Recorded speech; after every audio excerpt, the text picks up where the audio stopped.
cette série que nous avons commencé qui s'intitulait Un message de Dieu à ma pause de midi. Nous avons changé la série en le pain quotidien sur la base de Matthieu chapitre 4 verset 4.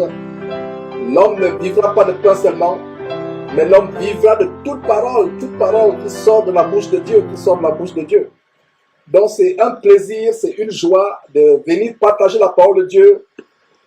Il y a cette image que j'ai postée il y a quelques jours sur Facebook, WhatsApp, sur YouTube, l'image des signes de croix, pour dire, soit pour dire Amen, pas les signes de croix, je vais dire les mains qui se joignent, je ne devrais pas faire ceci, mes frères et sœurs, les mains qui se joignent, les deux paumes de main l'une contre l'autre en signe de prière.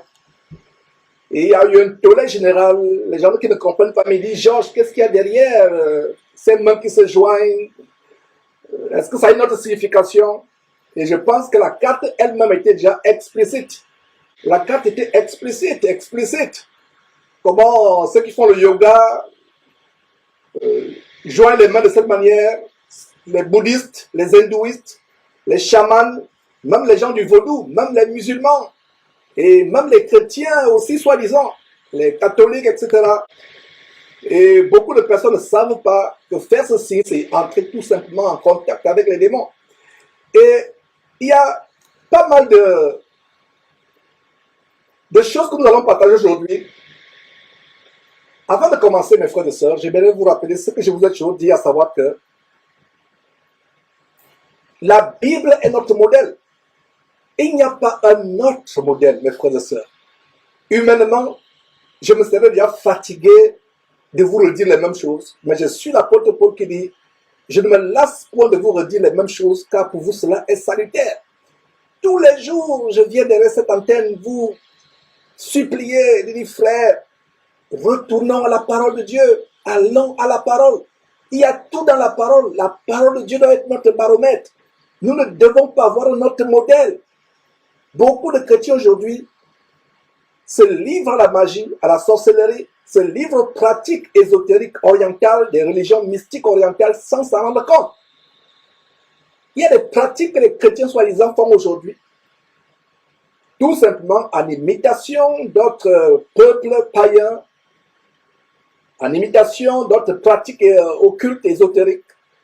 Nous, en tant que chrétiens, nous avons la base, le baromètre, mes frères et sœurs. Je vous disais la dernière fois qu'une femme qui fait la cuisine doit utiliser des mesurettes pour s'assurer que le lait n'a pas été abusé pour faire sa pâtisserie. La bonne mesure de poivre, la bonne mesure de sel, la bonne mesure de levure, la bonne mesure de poudre, peu importe les condiments qu'elle veut utiliser, la bonne mesure de farine. Vous avez une mesurette. Si nous avons le bon sens, mes frères et sœurs, avec les choses humaines, qu'en est-il de la parole de Dieu? Allez à la parole pour vérifier si ce qu'on vous enseigne est exact, pour vérifier si la manière par laquelle vous priez est exacte, pour vérifier si les choses que vous pratiquez sont exactes. Aujourd'hui, avec la prolifération de toutes sortes de religions pseudo-chrétiennes, mais qui n'ont rien à voir avec le corps de Christ, qui n'ont rien à voir avec Jésus-Christ, nous avons des pratiques au point où les gens prient avec l'encens. Il faut d'abord allumer l'encens avant de prier, il faut allumer les bougies, il faut faire le signe de croix. Moi-même, j'étais catholique, il fallait que je fasse le signe de croix, où on récitait des abominations, soi-disant, entre guillemets, je cite tout simplement, au nom du Père, du Fils et du Saint-Esprit, on fait le signe de croix. Je n'ai pas envie d'imiter ces choses à nouveau, mes frères et sœurs, où on joint les mains, les deux mains, paume contre l'autre. Où avez-vous vu, mes frères et sœurs, dans la Bible, les gens prier de cette manière? Où avez-vous vu? Cette émission même d'aujourd'hui, cet enseignement d'aujourd'hui, n'a pas lieu d'être.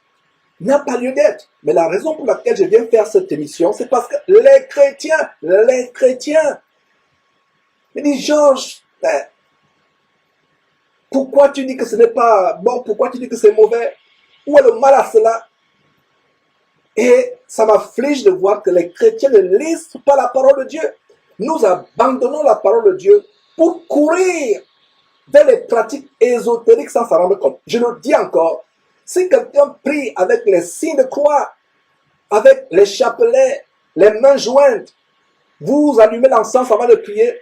Vous allumez les bougies avant de prier. Sans vous en rendre compte, vous entrez en contact avec les démons. Vous entrez en contact avec les démons. C'est aussi simple que ça. Peu importe ce que votre pasteur vous dit, peu importe ce que le grand archibishop vous dit, peu importe ce que le grand général de Dieu vous dit, tous ces noms fanfarons et pompeux qui prennent, peu importe ce qu'ils vous disent, mes frères et sœurs, n'oubliez pas une chose, l'apôtre Paul lui-même, écrivant en Galates chapitre 1, il nous donne une mise en garde terrifiante. Et nous pouvons lire cette mise en garde en Galates chapitre 1. Galates chapitre 1. Lisons à partir du verset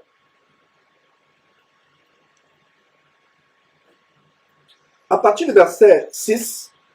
Lisons à partir du verset 6. Galates chapitre 1, verset 6. Notez s'il vous plaît, mes frères et sœurs.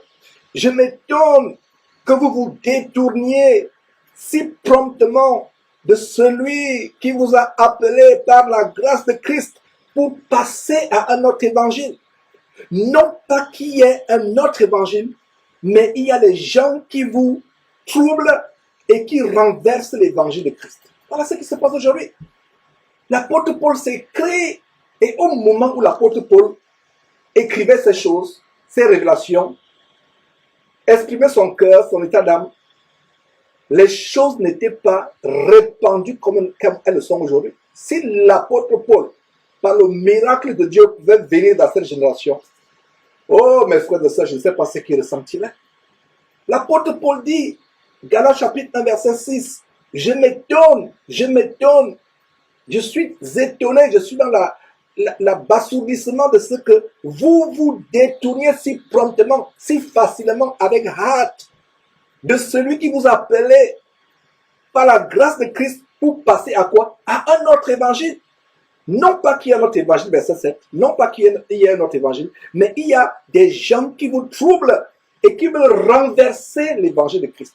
Ils vous troublent avec quoi? Avec des pratiques qui ne sont pas de Christ. On a fait des émissions sur les prières thésées, les prières démoniaques, les prières contemplatives, la prière thésée, prière contemplative, où il faut vous répéter les mêmes paroles, vous les répétez, jusqu'à ce que vous atteigniez un état de conscience alpha pour ouvrir le troisième œil et pour voir Dieu. En fait, le troisième œil que vous ouvrez en passant par l'état alpha, vous vous ouvrez au démon. Les prières, il y a des chrétiens qui font le yoga, qui font la méditation transcendantale, les postures du yoga, sans vous en rendre compte. Ne trouvez-vous pas surprenant, par exemple, que les chapelets se retrouvent chez les catholiques, les chapelets se retrouvent chez les bouddhistes, les chapelets se retrouvent chez les musulmans? Ne trouvez pas ça bizarre? Les musulmans, vous le savez, vous vrais chrétiens, c'est une religion inspirée par Satan. Le bouddhisme encore plus grave. Même chez les prêtres vaudous, il y a le chapelet. Alors, un vrai chrétien va-t-il prier avec le chapelet? Comme soit moi, soit mes parents, on le faisait par ignorance, par le passé, quand j'étais enfant. Quand vous priez avec ces choses, ces objets, il faut d'abord allumer les bougies pour prier. Il faut brûler l'encens. Il faut prier avec le chapelet, un objet. Posez-vous la question, où avez-vous vu cela dans la Bible? Dans quelle Bible avez-vous vu cela? Vous vous détournez de la simplicité, ce qui est simple. Il y a des gens qui m'ont dit, mais Georges, quelle est donc la posture qu'il faut avoir en priant? Il n'y a pas de posture en tant que tel quand nous prions. Il n'y a pas de posture. Vous pouvez prier étant assis, étant couché, étant allongé, étant à genoux, etc. Alors, les gens vont me dire, mais Georges, s'il n'y a pas de posture en priant, alors où est le problème de faire le signe de croix? Au nom du Père, du Fils et du Saint-Esprit, je ne vais pas répéter ça, vous savez de quoi je parle, vous qui êtes catholique. Où est le problème? Si tu dis qu'il n'y a pas de posture spéciale, alors où est le problème de prier en collant les mains, une main, la paume d'une main contre l'autre? Je ne vais pas faire ceci. Le problème, c'est que, mes frères et sœurs, ça, ce sont les portes d'entrée de contact avec les démons. Vous pensez que c'est par hasard que ces faux pasteurs que nous dénonçons, qui font la cabane, la Shekinah, comme Masolo Chinassi, Ivan Castanou, Mamadou Karambile et autres, qui imitent les pasteurs soi-disant internationaux, superstars comme Benny Hinn, des pasteurs qui ont embrassé la magie orientale, les religions mystiques, magiques orientales, ésotériques, occultes. Pensez-vous que c'est par hasard? Donc vous allez voir Benny Hinn priant en joignant les mains, Masolo Chinassi priant en joignant les mains, Ivan Castanou priant en joignant les mains, Benny Hinn, Ivan Castanou, Masolo Chinassi priant en joignant les mains. Vous pensez que c'est par hasard? Nous avons démontré comment ces gens ont infiltré les soi-disant églises. Heureusement que ce n'est pas l'église de Dieu. Mais nous sommes là pour avertir les chrétiens qui peuvent être séduits par ces choses. Ils ont infiltré le paganisme, l'hindouisme, le kundalini. C'est dans le kundalini que vous voyez les chamans du kundalini, de l'hindouisme, croiser les mains. Même Bouddha, l'abomination de Bouddha, vous voyez, les statues de Bouddha sont symbolisées, les mains jointes. Dans la religion catholique, cette abominable divinité qu'on appelle la Reine du Ciel ou Notre-Dame, qui passe pour la Vierge Marie, alors que la Marie dans la Bible n'a pas été vierge toute sa vie. Elle a été vierge jusqu'à la naissance de Jésus-Christ. Et après la naissance de Jésus-Christ, Marie n'est pas demeurée vierge. Elle s'est mariée à Joseph. Et ils ont eu au moins 6 enfants. Il y a 4 garçons qui sont énumérés dans les évangiles, plus au moins 2 filles. Ça fait que Marie n'est pas restée vierge. Donc la fausse Vierge Marie, dont on dit qu'elle est au ciel, qui ravit la place à Jésus-Christ. On vous dit maintenant que Marie est la porte qui mène au ciel. Marie n'est pas la porte qui mène au ciel. Jésus dit en Jean chapitre 14, verset 6, « Je suis le chemin, la vie et la vérité. Nul ne vient au Père que par moi. » Alors, qui vous dit que Marie est la porte du ciel? Ça, c'est une fausse Marie. Et vous allez voir la même Marie qui a les statues où les mains sont croisées. Et c'est les mêmes postures démoniaques. Ceux qui pratiquent les arts magiques vont vous représenter certains démons qu'ils invoquent. Les démons qui vous ouvrent la porte de l'au-delà, enfin de l'autre, d'un monde parallèle. Ces démons aussi font les signes. Vous pensez que c'est par hasard? Bouddha, les statues de Bouddha ont les mains croisées. Vous pensez que c'est par hasard? D'ailleurs, on a fait une émission où nous avons dénoncé un abominable faux pasteur, Yonggi Cho, que Satan a utilisé pour infiltrer le bouddhisme dans le corps de Christ avec les 3e, 4e, 5e dimensions. Yonggi Cho, la 4e dimension, la 5e dimension, nous avons exposé ces choses. Vous pensez que c'est par hasard? Vous allez me dire, Georges, tu viens de nous dire que on peut prier avec n'importe quelle attitude, étant couché, allongé, etc. Mais pourquoi tu mets l'accent sur le signe de croix? Pourquoi tu mets l'accent sur les mains jointes? Mes frères et sœurs, ça vous met en contact avec les esprits impurs. Les Masolo Chinassi, Ivan Castanou et autres, à un moment, vous les voyez faire des signes, soit les mains jointes, soit le signe Illuminati. C'est pour entrer pendant la prédication, entre guillemets, la prédication diabolique, c'est pour entrer en contact avec les démons. Quand ils parlent comme cela, ils vous envoûtent. Donc, quand Masolo Chinassi croise ses mains, ou Ivan Castanou le fait, vous pensez que c'est par hasard? C'est la même chose quand les femmes, par exemple, ces gens qui pratiquent du yoga, de plus en plus, les gens dans les civilisations, les pays occidentaux se jettent en plein dans le yoga. Ce signe des mains qui sont jointes l'une contre l'autre, c'est pour vous faire entrer dans un état où ce n'est plus vous. Vous laissez votre corps être envahi par les démons. Et pour ceux qui invoquent le python du Kundalini dans le yoga, et c'est ce que d'ailleurs Benny Hinn fait, Chinassi imite son père spirituel Benny Hinn, c'est ce qu'ils font. Ces arts magiques, ces pratiques magiques, vous pensez que c'est par là, quand ils savent ce qu'ils font. Et vous sur YouTube, Facebook, WhatsApp, les réseaux sociaux, pour dire Amen, vous mettez les méticums des mains croisées. Vous pensez que c'est par hasard que Facebook a mis ces émoticônes, vous pensez que c'est par hasard que YouTube a mis ces émoticônes? Quand vous dites Amen, et je suis content parce que beaucoup de chrétiens, des frères et sœurs m'ont dit, oh frère Jean, je ne savais pas.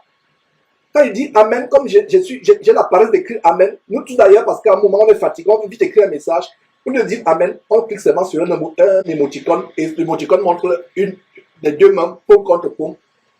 YouTube, Facebook, WhatsApp, Instagram, ils savent pourquoi ils ont mis ça. Donc chaque fois que vous mettez, vous cliquez sur cet émoticône, Amen, les mains jointes, sans vous en rendre compte, c'est une invocation, vous vénérez un démon sans vous en rendre compte. Les 12 chakras du yoga ou de l'hindouisme ou pour le kundalini pour faire entrer le piton qui se déroule depuis le bas de votre colonne vertébrale jusqu'au haut, et ce piton qui vient ouvrir le troisième œil. On vous a montré des cérémonies où Alpha Vokao impose les mains pour ouvrir le troisième œil. C'est ce que les Mamadou Karambini font, etc. dans leur ordination abominable. On vous ouvre le troisième œil. Et une des chakras ou des postures importantes, c'est de joindre ses mains. Vous pensez que c'est par hasard? Et on a montré le frère d'Ivan Castano, Yves Castano, de faire un cours sur le yoga. Un cours sur le yoga. Comment il faut se méditer? Il faut méditer avec des musiques qui simulent comment l'eau est en train de se couler, etc. Ou comment la pluie peut tomber. Mais avec une musique spéciale, avec des guitares, des musiques d'invocation des démons. Si vous n'avez pas peur de votre vie, si vous n'avez pas pitié de votre vie, c'est votre problème. Ne dites pas qu'on ne m'a pas averti. C'est pour ça qu'il y a des morts prématurées, il y a des accidents de circulation, il y a des morts prématurées, il y a des accidents de circulation, il y a des malédictions. Les chrétiens se mettent eux-mêmes la corde au cou. Quand vous pendez, il n'y a pas de problème. Quand on tire sur vous, quand vous tuez, il n'y a pas de problème. Vous-même, vous vous mettez la corde au cou. Vous-même, vous vous tuez. Vous pensez que c'est par hasard? Après une longue journée de travail, mes frères et sœurs, je serai avec mes enfants, ma famille, en train de m'amuser quelque part avec eux, etc. Mais moi, voici, après une longue journée de travail, je dois venir vous avertir. Je dois venir vous avertir. Qu'est-ce qu'on gagne ensemble? On ne gagne rien. C'est par amour. C'est le contrat que j'ai avec Dieu. Dieu m'a ramené à la vie il y a bientôt 15 ans de mort que j'étais dans cet accident de circulation. Alors, j'ai dit à Dieu, Seigneur, je sais que tu m'as ramené à la vie. Je suis conscient de la raison pour laquelle tu m'as ramené à la vie, de mort que j'étais. C'est pour que cet évangile, presque chaque seconde de ma vie, que je puisse éclairer les yeux des gens, que je puisse encourager les frères, éclairer leurs yeux, enlever les cailles de leurs yeux, les cailles d'aveuglement, de cécité de leurs yeux, avec la parole, le collier du ciel, le collier, la manne du ciel, le collier du ciel qui enlève les gros écailles, l'aveuglement, d'envoûtement. Vous voulez continuer à pratiquer la magie? Pratiquez la magie. Mais au moins, une personne sera sensible à ce qu'elle dit. Les gens vont insulter, vont dire, Georges, tu exagères, tu vois le mal partout. Ah, mon frère, tu ne sais pas que la stérilité que ta femme est en train de traîner là, tu ne sais pas d'où c'est entré. La maladie incurable que ton enfant a là, tu ne sais pas d'où c'est entré. Le célibat, ma soeur, que tu as là, tu ne sais pas comment c'est entré. Ce travail que tu n'arrives pas à trouver, tu ne sais pas là où c'est entré. Vous pensez que ces pasteurs que nous dénonçons, qui ont embrassé ces arts magiques, vous pensez que c'est par hasard? Ils savent ce qu'ils sont en train de faire. Ils savent ce qu'ils sont en train de faire. Ils ont fait un contrat avec le diable. Le diable a dit, amenez-moi les âmes. Je vais les détruire et vous aurez la prospérité. Et ils ne savent même pas que c'est la prospérité pour un temps. La prospérité pour un temps. Le diable n'aime pas l'homme. Il ne donne rien pour rien. Tout ce qu'il donne, il y a quelque chose derrière. Alors, s'il vous plaît, n'imitez pas les voix des nations. Priez avec les bougies, priez avec les chapelets, priez avec l'encens. Première question, demandez-vous où c'est dans la parole de Dieu. Alors, Galates chapitre 1, nous sommes en train de dire, c'est quoi? C'est quoi? Mais quand nous-mêmes, quand un ange du ciel annoncerait un autre évangile que celui que nous avons prêché, nous vous avons prêché, qu'il soit anathème. Anathème signifie un sujet élevé de malédiction. Donc regardez vous-même, la parole de Dieu, comment l'apôtre Paul met en garde, il dit, quand bien même nous-mêmes, moi l'apôtre Paul y compris, Pierre, Jacques, Jean et autres Judes, quand bien même nous-mêmes, non seulement nous-mêmes les apôtres, quand bien même un ange venu du ciel, un ange venu, imaginez un ange de Dieu qui vient du ciel. Vous qui avez des visions, l'ange m'a rendu visite, l'ange m'a dit ceci, vous ne pouvez même pas. 1 Jean chapitre 4, verset 1 dit, éprouvez les esprits pour savoir s'ils sont de Dieu. Vous n'éprouvez pas. Vous dites, l'ange m'a dit, l'ange m'a dit, l'ange m'a dit. L'ange t'a dit, tu as éprouvé que c'est un ange. La Bible ne dit-elle pas que le diable se déguise en ange de lumière et que ces anges déchus, démoniaques, les démons se déguisent aussi. Donc si quelqu'un, dans un songe apparaît, comme cette sœur qui, il y a quelques années, qui est décédée, Claire Andouni, qui disait qu'elle a vu un ange femme, je lui ai dit, mais dans la Bible, je n'ai jamais vu un verset où les anges apparaissent comme étant des femmes. Je n'ai jamais vu ça. Si vous voyez un ange femme, une femme qui apparaît, vous dites que c'est un ange, peut-être c'est votre interprétation.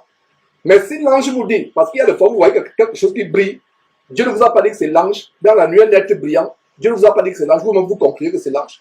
Maintenant, si cette créature qui est venue dans le rêve, une femme, dans le rêve, ou bien en vision, ou bien physiquement, sans que vous ne dormiez, vient vous dire, je suis un ange et je suis une femme. Moi, il va dire que je n'ai jamais vu un ange femme dans la Bible. Donc, arrière de moi, Satan au nom de Jésus-Christ. Ce n'est pas mauvais d'éprouver. Même si c'est un vrai ange de Dieu qui vient, dis d'abord au nom de Jésus-Christ. Si tu n'es pas de Dieu, au nom de Jésus-Christ, tu t'anéantis, je te chasse cet endroit. Si c'est un véritable ange de Dieu, il ne sera pas offusqué.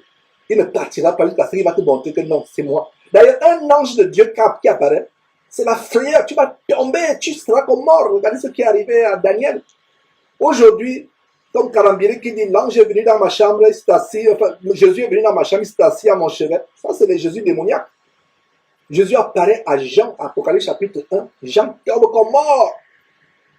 Et ces faux Jésus qui apparaissent dans les chambres, ils sont des copains, ils vous rendent même visite tous les jours maintenant, ils viennent. C'est les esprits impurs. Et plus tard, ce pasteur, ce vieux pasteur vous dit qu'il sort la nuit, c'est malade pour visiter les gens. Et vous comprenez donc quel est ce Jésus qui est venu lui rendre visite, soi-disant, pour l'enlever de l'islam qu'il était.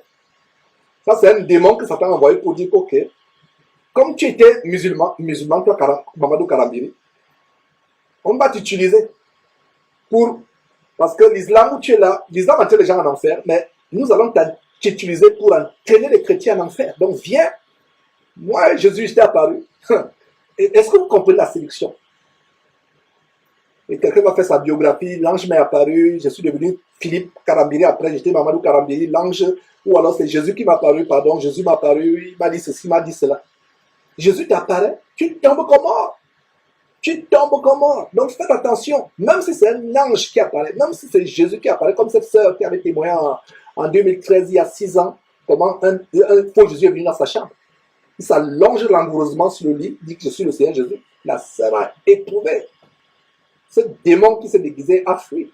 Donc, même si c'est un ange, Galates chapitre 1, qui dit que même si c'est un ange de Dieu, Galates chapitre 1, verset 8, même si c'est un ange qui nous annoncerait quelque chose, un ange qui est contraire à ce que Jésus nous enseigne, qu'il soit anathème. Et le verset 9 reprend ces 2 fois. Quand quelque chose est répété 2 fois dans la Bible, c'est tellement important, mes frères et sœurs. Donc, quand un ange du ciel annoncerait un autre évangile, il y a un autre évangile, autre que celui que nous avons prêché, qui soit anathème. Le verset 9 reprend en disant, nous l'avons dit expressément, et je le répète à cette heure, il répète 2 fois, et quelque chose est répété 2 fois. C'est tellement important de la part de Dieu. C'est une manière pour Dieu de mettre l'emphase, de nous montrer que c'est important.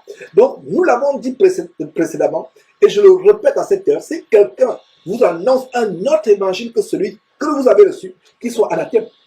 Ayant lu ce verset, je me pose la question alors, dans quel verset vous avez vu les chrétiens ou les croyants, même dans l'Ancien Testament, faire le signe de croix?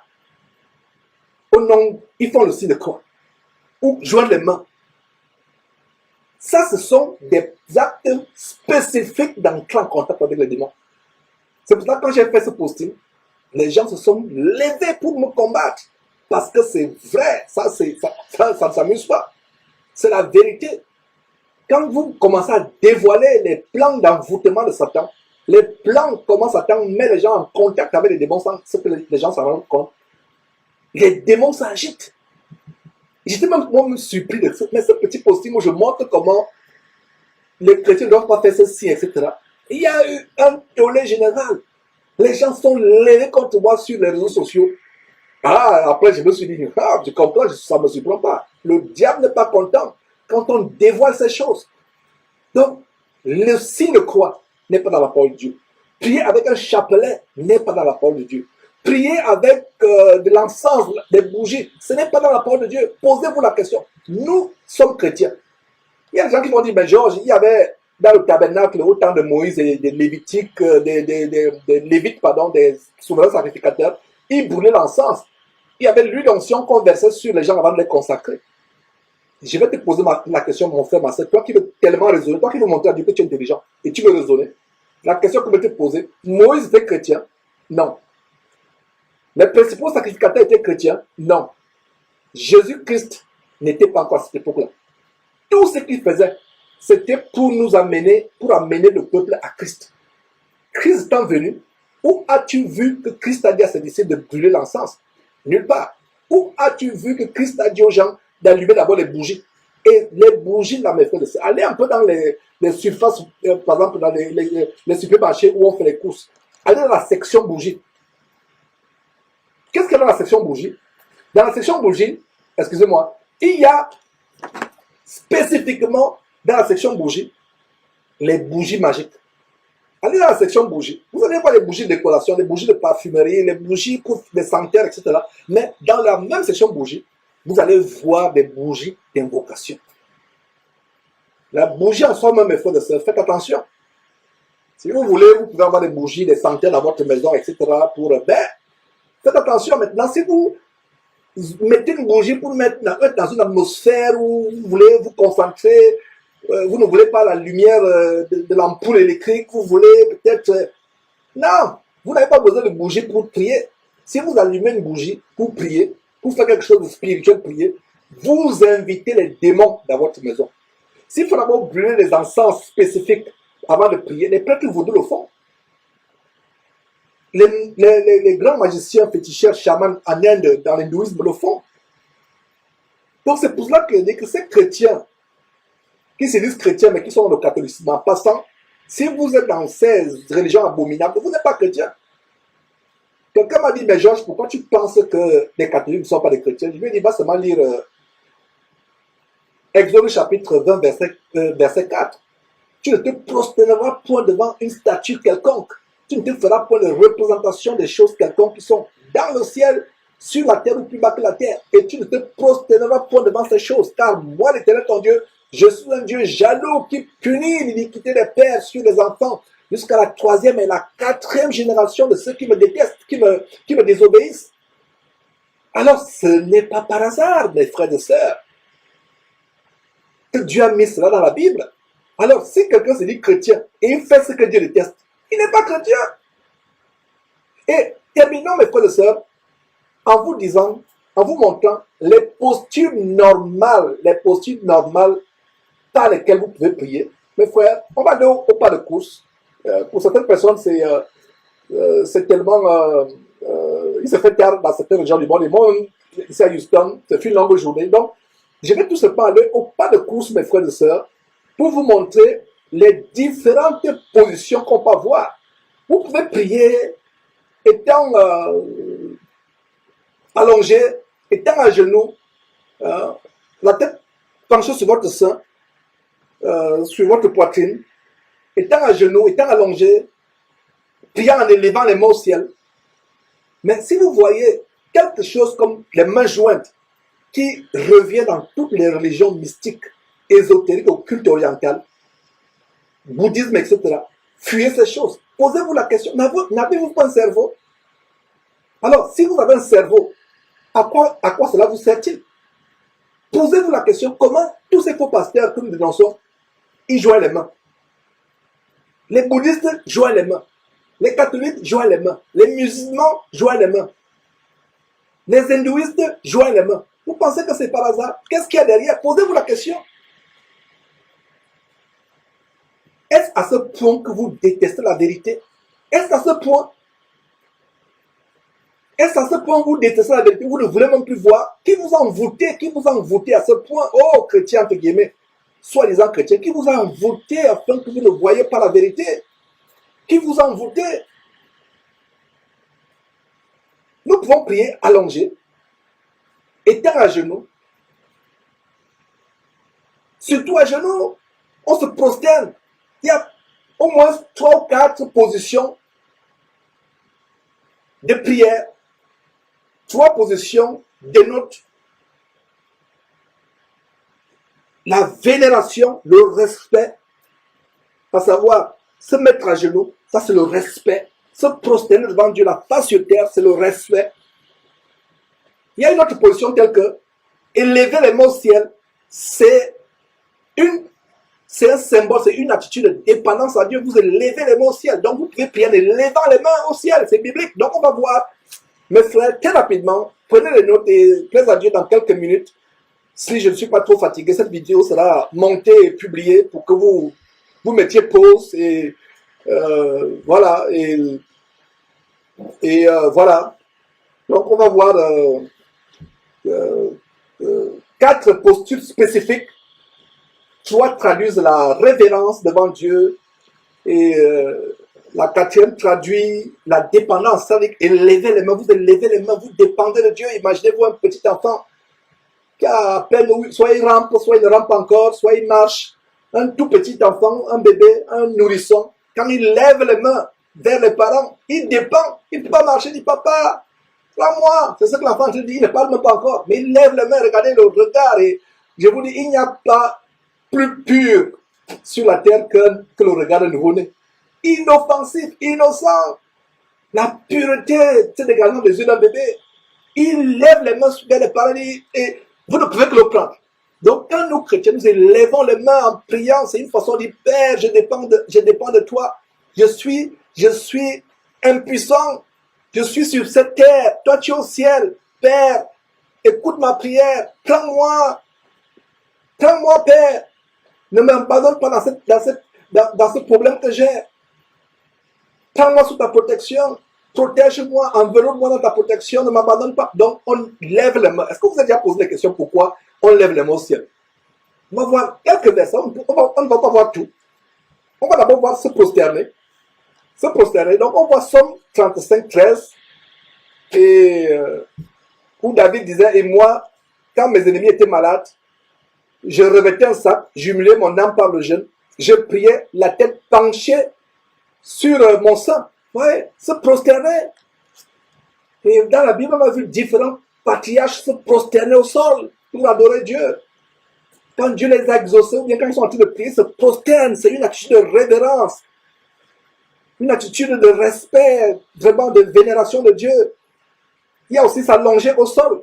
Et par rapport à s'allonger au sol, prenez quelques versets, on ne va pas tout prendre. Genèse chapitre 13, verset 3. Genèse chapitre 17, verset 3.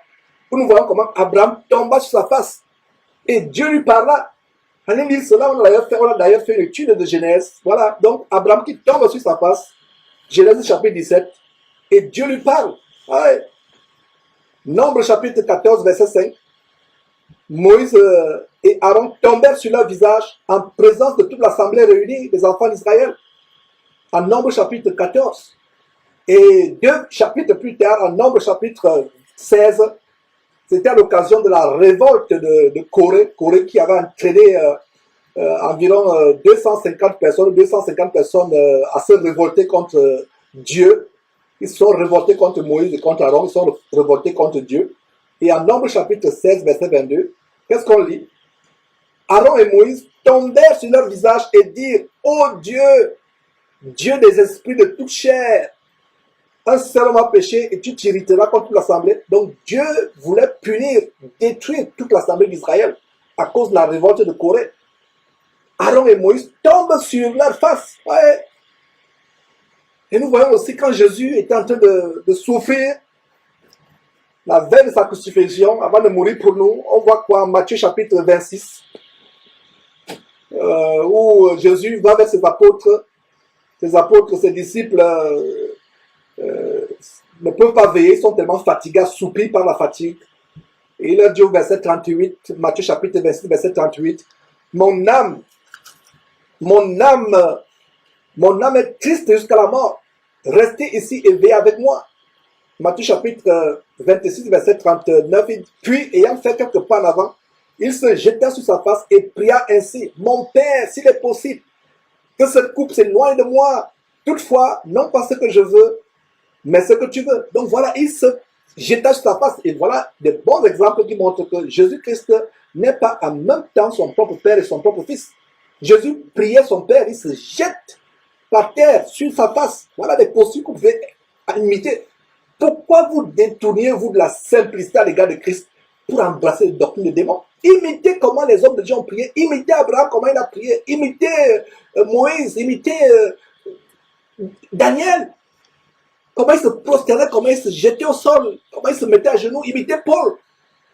Pourquoi vous voulez imiter le diable? Chrétien, pourquoi tu es fasciné par ce qui est occulte? Je ne comprends pas. Pourquoi tu es fasciné? Je dis ça avec amour. Et nous voyons par exemple, donc on a vu se prosterner, se jeter la face au sol. Maintenant, on va se mettre à genoux. Il y a beaucoup de versets qui nous montrent comment on doit se mettre à genoux quand nous prions. Voilà comment on prie. 1 Roi chapitre 8, verset 54 dit par exemple, lorsque Salomon eut achevé de s'adresser à l'Éternel, toute cette prière et cette supplication, il a pu le supplier Dieu, il supplie Dieu, il prie Dieu. Donc lorsqu'il eut fini, il se leva devant l'autel de l'Éternel où il s'était agenoué. Donc il était à genoux. Mon frère, imite David, imite Salomon. Donc voilà Salomon qui est en train de s'agenouer. Et dès qu'il a fini, et non seulement il était agenoué, il était à genoux, les mains étendues vers le ciel. Je vous ai dit, quand on étend les mains vers le ciel dans la prière, c'est un geste d'impuissance. On dit, Seigneur, sans toi je ne suis rien. Aide-moi. Je t'en supplie. Viens à mon secours. Je suis impuissant sur cette terre. Je suis loin de toi. Je suis comme un microbe invisible à l'œil nu sur cette terre. Je suis rien par rapport à l'étendue du néant. Viens à mon secours. Viens m'aider. Voilà ce que ça signifie. Voilà Salomon. Il a fini de parler à Dieu. Et quand il parlait à Dieu, il était quoi? Il était à genoux. Il s'était agenoué. Et étant à genoux, les mains levées au ciel. Si vous voulez donc imiter quelqu'un, plus de joindre les mains comme ces faux pasteurs qui imitent le Kundalini des hindouistes ou yoga, imitez Salomon. Mettez-vous à genoux et levez les mains au ciel. Voilà comment vous priez. 1 Roi chapitre 19, verset 18. Mais je laisserai en Israël 7000... voilà. Ça, j'ai prévu ce verset, mes frères et sœurs, et ce n'est pas par hasard. Pendant qu'on fléchit les genoux devant Dieu en passant, il y a aussi les gens qui fléchissent les genoux devant Baal. Donc ça, c'est une parenthèse simplement. 1 Roi chapitre 19, verset 18. Donc quand quelqu'un fléchit les genoux devant Dieu, sachez que devant Satan, il y a aussi les gens qui fléchissent les genoux, comme 1 Roi chapitre 19, verset 18 nous le montre. Des gens qui fléchissent le genou devant Baal, mais l'Éternel s'est réservé en Israël 7000 hommes qui n'ont pas fléchi les genoux devant Baal. Il y avait des gens, pendant que les gens fléchissent les genoux devant Dieu et son fils Jésus-Christ, il y a d'autres personnes qui fléchissent les genoux devant Baal. Voilà. Nous voyons aussi ce que Salomon fait en 2 Chroniques, chapitre 6, verset 13. Car Salomon avait une tribune des reins, il avait mise au milieu du parvis. Elle était longue de 5 coudées, large de 5 coudées et haute de 3 coudées. Il s'y plaça, se mit à genoux en face de toute l'assemblée d'Israël et étendit les mains. Vous voyez, tu te mets à genoux et tu étends les mains. Voilà, si tu veux les postures. Voilà les postures. Tu te prosternes, tu t'allonges la face sur la terre, tu élèves les mains. Voilà. Nous voyons Esdras, chapitre 9, verset 5. Puis, au moment de l'offrande du soir, je me levais du sein de mon humiliation, avec mes vêtements et mon manteau déchiré. Je tombais à genoux. J'étendis les mains vers l'Éternel, mon Dieu. Voilà. Vous pensez que c'est par hasard que Esdras, le saint homme de Dieu, prie comme Salomon? Voilà la lignée des croyants. Et nous sommes aussi la lignée des croyants. Donc, prions comme Esdras. Prions comme Salomon. Prions comme Jésus a prié. Pourquoi vous voulez prier comme Bouddha? Joindre les mains. Pourquoi vous voulez prier comme la Vierge Marie démoniaque, croiser les bras? Pourquoi vous voulez faire le yoga? Pourquoi? Faire le signe de croix. Montrez-moi un verset. Voilà les versets que je vous montre comment les gens ont prié. Ne dites plus qu'on ne vous a pas enseigné. Vous êtes enseigné. Donc Esdras, puis au moment de l'offrande, Esdras, notez Esdras chapitre 9, verset 5, puis au moment de l'offrande du soir, je me levais du sein de mon humiliation, avec mes vêtements et mon manteau déchiré. Je tombais à genoux, j'ai tendu les mains. Donc il est à genoux et les mains tendues vers le ciel, vers l'éternel. Pardon, vers l'éternel, son Dieu. Qu'est-ce que nous lisons en Psaume chapitre 95, verset 6? Venez, prosternons-nous et humilions-nous, fléchissons le genou devant l'éternel notre Créateur. Voilà, tu fléchis les genoux. Prosternons-nous et humilions-nous, fléchissons le genou devant l'éternel. Voilà. Voilà le cas avec Daniel. Daniel apprend une mauvaise nouvelle. Un décret de mort qui est sur lui. Daniel chapitre 6, verset 10. Lorsque Daniel sut que le décret était écrit, il se retira dans sa maison, où les fenêtres de sa chambre supérieure étaient ouvertes dans la direction de Jérusalem. Et 3 fois le jour, il se mettait à genoux et priait et louait son Dieu comme il le faisait auparavant. Donc voilà comment Daniel suit Salomon, il suit Esdras. Voilà les gens que nous devons imiter. Mais frère, quelle Bible lisez-vous? Honte à vous. Vous êtes chrétien, mais vous n'imitez pas les saints hommes de Dieu. Vous voulez imiter les démons. Honte à vous, honte à vous. Vous êtes chrétien. Vous n'imitez pas les gens qui vous ont précédé dans la foi. Vous n'imitez pas David. Vous n'imitez pas Salomon. Comment il priait. Vous n'imitez pas Abraham qui s'allongeait sur le sol. Même le serviteur d'Abraham, qu'il avait envoyé pour chercher une épouse à Isaac, son fils, il se prosterne pour dire merci à Dieu. Et vous voulez imiter. Pourquoi vous êtes fasciné par les démons? Vous voulez les chapelets, vous voulez brûler l'encens, vous voulez des choses démoniaques. Oh, pas le temps, mes frères et sœurs. Terminons rapidement. Voilà. Donc voilà Daniel qui sait que le décret de mort est arrêté contre lui. Et il se met à genoux 3 fois par jour et il prie. Et en passant, si vous lisez cette histoire, il a été délivré puissamment par Dieu. Ouais, Daniel qui est jeté dans la fosse au lion, un homme de prière, et on le jette dans la fosse au lion. Ses ennemis l'accusaient injustement. Dieu miraculeusement ferme la gueule des lions. Dieu a exaucé sa prière. Et quand le roi a su qu'on avait accusé injustement Daniel, Dieu a fait jeter les ennemis, les accusateurs de Daniel dans la fosse au lion. Et avant même que ces gens qui étaient jetés dans la fosse au lion atterrissent, étant en l'air, la Bible dit que les lions brisaient leurs os sans qu'ils atterrissent. La Bible sait bien décrire les histoires. Dieu a fermé la gueule au lion. Tout le temps, ou toute la nuit où Daniel était dans la fosse au lion. Donc les lions étaient affamés. Dieu a fermé la bouche. Pour voir la puissance de Dieu. Le lion vous ouvre la bouche, Dieu ferme. Donc mon frère, tu peux te retrouver dans une forêt. Soit on t'a abandonné, soit tu t'es perdu dans une forêt. Même si elle est panthère et fauve, Dieu a la capacité. Est-ce que tu savais que Dieu peut fermer la bouche d'un lion, d'une panthère ou d'un bois? Amen. Voilà la parole. Voilà la parole. Mais quand les ennemis de Daniel, les faux accusateurs de Daniel sont venus, on les a jetés. Avant même qu'ils atterrissent, Dieu relâche la gueule des lions. Avant même qu'ils n'atterrissent au fond de la citerne, de la caverne, les lions les broyaient en l'air. Allez lire cette histoire, mes frères et sœurs. Ouais. Luc chapitre 22, verset 41. Nous voyons Jésus lui-même. Puis s'éloignant, Jésus s'éloigne de ses disciples. Toujours la veille de sa crucifixion, en Luc chapitre 22. Luc chapitre 22 reprend le récit de Matthieu chapitre 26. Donc, puis il s'éloigna d'eux à la distance d'environ un jet de pierre. Et s'étant mis à genoux, il pria. Même Jésus se mettait à genoux. Vous voulez imiter quelqu'un? Ne faites pas le signe de croix. N'allumez pas les bougies. N'allumez pas l'encens. Ne faites pas le signe de croix. Ne joignez pas les mains l'une contre l'autre. Imitez Jésus qui fait quoi?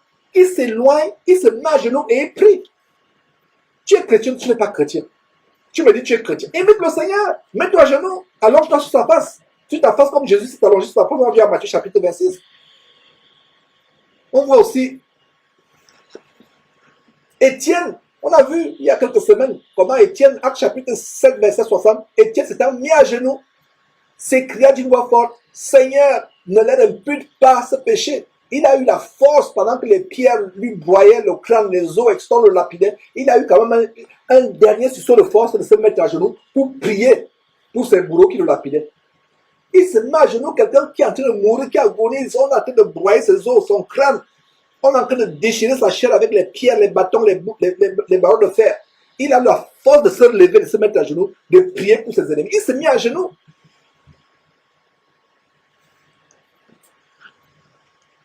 Nous avons aussi le cas à Actes chapitre 9, qu'on verra, plaise à Dieu ce samedi.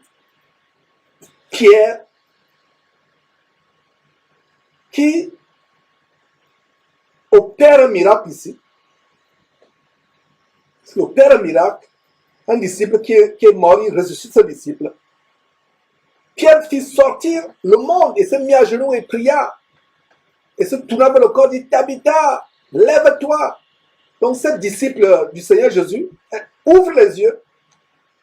Et quand elle voit Pierre s'asseoir, voilà un miracle merveilleux, mes frères et sœurs, qui se passe. Voilà un miracle. Pierre se mit à genoux, il pria. Donc, avec cette exhortation d'aujourd'hui, mes frères et sœurs, développons la pratique de se mettre à genoux pour prier. Développons la pratique, c'est un acte de soumission, d'obéissance, de vénération. Vous voyez ce qui se passe? Mes frères, comme cette croyante Tabitha qui est ressuscitée, on va à Actes chapitre 20, verset 36. Paul, Actes chapitre 20, nous voyons comment Paul dit au revoir à les frères. Et qu'est-ce qu'il fait? Il prie avec eux. Il a passé du temps avec un certain temps avec ses frères d'Éphèse. Alors il se sépare d'eux. Et ils vont se séparer, ils vont pleurer. Quelle séparation émouvante. Donc, Paul les met en garde. Tenez ferme, ne vous découragez pas. Il y aura des loups, des faux pasteurs qui vont s'infiltrer parmi vous, se prenant pour les pasteurs, mais c'est des loups qui vont vous dévorer. Prenez garde. Disait à partir du verset même, disait à partir du verset 17, même à partir du verset 20, vous pouvez lire, ou 25, lisez. Donc, il a dit au revoir, et après leur avoir parlé, il se mit à genoux et pria avec eux tous. Il se mit à genoux. Voilà une pratique. Tous ces versets, c'est pour vous montrer qui il faut imiter. Et un chapitre après, à Actes chapitre 21, voilà le récit qui dit ceci, Actes chapitre 21, verset 5. Mais lorsque nous fûmes au terme de 7 jours, nous nous acheminâmes pour partir et tous nous accompagnaient avec les femmes et enfants jusqu'hors de la ville. Et nous nous mîmes à genoux, ils se mirent à genoux sur le rivage et ils priaient. Voilà des pratiques. Et même quand il écrit aux Éphésiens, justement, je vous parlais comment il disait au revoir aux Éphésiens, ils sont mis à genoux, il a prié avec eux. Et voilà plus tard, Paul écrit aux Éphésiens, qu'est-ce qu'il dit? Éphésiens chapitre 3, verset 14, il dit, à cause de cela, je fléchis les genoux devant le Père. Donc Paul avait cette pratique de fléchir les genoux. Et maintenant, pour élever les mains, mes frères et sœurs, on va voir quelques versets. Là, on va finir, mes frères. Donc, pour l'élévation des mains, nous voyons 1 Roi chapitre 8. Il y a tellement de versets, je ne peux pas vous donner toute la Bible. Vous-même, allez faire vos recherches, lisez beaucoup la Bible. Donc, pour l'élévation des mains, nous voyons on vous a d'ailleurs montré quelques versets où Salomon et Esdras, en même temps qu'ils se mettaient à genoux, ils élevaient aussi les mains. Mais nous voyons des versets où, spécifiquement, les mains sont élevées. Et la Bible nous met en garde, quand vous élevez les mains à Dieu, n'élevez pas les mains impures. Le prophète Isaïe, Dieu est passé par le prophète Isaïe pour réprimander le peuple en disant, quand vous élevez vos mains, je ne vous réponds pas, vos mains sont pleines de sang, c'est-à-dire pleines de péchés, pleines de meurtres. Les mains que tu as utilisées pour te masturber ou pour donner un coup de poing à quelqu'un, ou pour frapper quelqu'un, ou pour voler, tu ne vas pas venir élever ses mains, n'est-ce pas? Élever les mains pures à Dieu, ou les mains pour faire la prostitution, se souiller, ce n'est pas les mains que vous allez lever à Dieu, n'est-ce pas? Alors, nous voyons comment, en 1 Roi chapitre 8, lorsque, verset 54, lorsque Salomon eut achevé d'adresser à l'Éternel toute cette prière et cette supplication, il se leva devant l'autel de l'Éternel, où il était à genoux, les mains étendues vers le ciel, on a vu cela. Notez encore, voilà notre verset qui montre spécifiquement comment il était à genoux.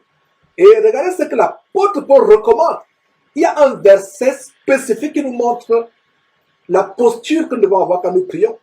1 Timothée chapitre 2 verset 8 dit, « Je veux donc que les hommes prient en tout lieu, en élevant les mains comment? Sales. » Non, non, non, ce n'est pas ce que dit le verset. 1 Timothée chapitre 2 verset 8. « Je veux donc que les hommes prient en tout lieu, en élevant. » En faisant le signe de la croix? Non.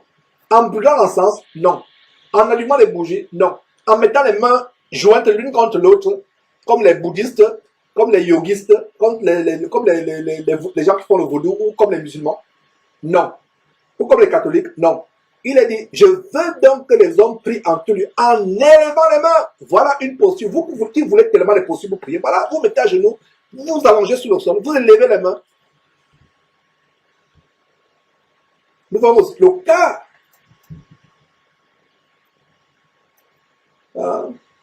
comme de Jésus qui bénit ses disciples, il les conduisit jusqu'à Béthanie et ayant levé les mains, il est béni. Il lève les mains, il dit Seigneur Dieu, bénis-les. Il lève les mains, il est béni. N'est-ce pas merveilleux? N'est-ce pas merveilleux de découvrir ces choses? Il lève les mains, il bénit. Et ça, c'est après la résurrection du Seigneur Jésus. Quelques instants avant de se lever au ciel. Il dit les adieux à ses disciples avec qui il a été, pour qu'il est mort, pour vous et pour moi. Il est mort et il est en train de leur dire adieu. Ils vont se voir au ciel à son retour. Nous allons nous voir au ciel à son retour lors de l'enlèvement de l'église. Plaise à Dieu. Mais il a dit au revoir. Il dit, je m'en vais vous préparer une place vers mon Père. Il lève les mains. Il est béni. Voyons ce que dit Psaume 28, verset 2. Écoute la voix de mes supplications quand je crie à toi, quand je lève mes mains vers ton sanctuaire. Voilà, nous lèvons les mains. Voilà. Psaume 63, verset 4. Je te bénirai toute ma vie, je lèverai mes mains en ton nom. Psaume 134, verset 2. Et levez les mains vers le sanctuaire et bénissez l'Éternel. Et levez les mains et bénissez l'Éternel. Et justement, je vous parlais de ce verset d'Isaïe, c'est plutôt Isaïe, c'est plus précisément Isaïe chapitre 1 verset 15 et c'est par là on va finir. Donc quand vous vous mettez à genoux, vous mettez sur votre face, etc. et surtout quand vous levez les mains, assurez-vous que voilà, vos mains sont pures, parce que dit Dieu dans Isaïe chapitre 1 verset 15? Quand vous étendez vos mains, je détourne de vous mes yeux. Quand vous multipliez vos prières, je ne vous écoute pas. Pourquoi? Parce que vos mains sont pleines de sang, plein de souillure, plein de sang. Voilà mes frères, c'était un plaisir de partager ces choses. C'est toujours une joie de venir, mes frères. C'est une joie, mes frères, de partager la parole de Dieu. Chaque jour, plaise à Dieu, nous aurons un message par rapport à cette série, le pain quotidien. Voilà, mes frères, et quel plaisir, mes frères et sœurs, de pouvoir aller dormir en ayant reçu cet enseignement. Commencez à mettre en pratique. Et d'ailleurs, pour vous qui êtes sur le point d'aller dormir, donc, commencez à vous mettre à genoux. Si vous ne vous mettiez pas à genoux, commencez à lever les mains vers le ciel et assurez-vous que c'est les mains, pas impures, mais les mains propres. Et levez les mains parce que quand vous levez vers Dieu les mains impures, vous attirez une malédiction sur vous. Autant même pas prier que de prier Dieu en élevant les mains impures. Donc voilà, donc commencez à mettre ces choses en pratique. Vous qui ne savez pas quelle est la posture qu'il faut prendre en priant. Voilà, donc nous sommes dans la joie. C'est un plaisir, mes frères et sœurs, de vous enseigner ces choses. J'ai tellement la force que j'ai l'impression que je commence à prendre ma journée de travail. Je ne savais pas que ça faisait tard comme cela. L'énergie, Dieu donne l'énergie, surtout quand il s'agit de la parole. Mes frères et sœurs dans la force. Alors, c'était un plaisir et nous reviendrons demain pour donner notre message selon que Dieu nous inspirera. Et que Dieu vous bénisse. À la prochaine.